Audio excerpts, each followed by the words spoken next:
बहुत समय पहले ही भारत के एक छोटे से गांव धनपुर में एक लड़का रहता था। नाम था अर्जुन। वो बेहद गरीब था। उसके माता पिता खेतों में मजदूरी करते थे। दिन भर की मेहनत के बाद भी कभी कभी दो वक्त की रोटी जुटाना मुश्किल हो जाता था। लेकिन एक चीज़ अर्जुन के पास सबसे अनमोल थी, उसकी तेज़ बुद्धि। अर्जुन के पास न अच्छे कपड़े थे, न जूते, न किताबें, लेकिन वो जीवन के हर अनुभव से कुछ न कुछ सीखता था। उसका मानना था, अगर दिमाग जागता रहे तो अंधेरे में भी रास्ता दिखता है।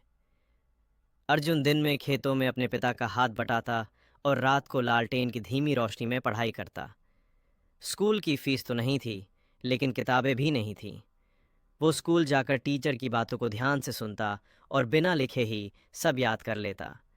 उसके सहपाठी अक्सर उसका मजाक उड़ाते। अबे अर्जुन, तू पढ़ लिख कर के राजा बनेगा? अर्जुन मुस्कुराकर जवाब देता, राजा नहीं, लेकिन मैं खुद के भाग्य का निर्माता जरूर बनूंगा। एक दिन गांव में ढिंडोरा पीटा गया। राजा वीरसेन ने राज्य भर में एक प्रतियोगिता का ऐलान किया था। जो भी 3 कठिन चुनौतियों को हल करेगा, उसे मिलेगा इनाम में 10,000 सोने की मुद्राएं और राजा के दरबार में सम्मानित स्थान। गांव के बड़े बड़े घरों के बेटे तैयारी करने लगे। अर्जुन के मन में भी उत्साह जागा। उसने अपने माता पिता से कहा, माँ बाबूजी, मैं भी भाग लेना चाहता हूँ। माँ बोली, बेटा, वहाँ बड़े लोग होंगे, तुझे कोई जानता भी नहीं। पिता बोले, तू गरीब है बेटा, तुझे कौन मौका देगा? अर्जुन ने आत्मविश्वास से कहा, गरीब हूँ लेकिन मूर्ख नहीं। मेरे पास मेरे विचार है और वही मेरा धन है। पहली चुनौती, पहेली का उत्तर। राजमहल में पहली चुनौती शुरू हुई। एक कठिन बुद्धिमत्ता की पहेली। ऐसी कौन सी चीज़ है जो जितनी बांटी जाए उतनी ही बढ़ती है? सभी प्रतियोगी सोच में पड़ गए।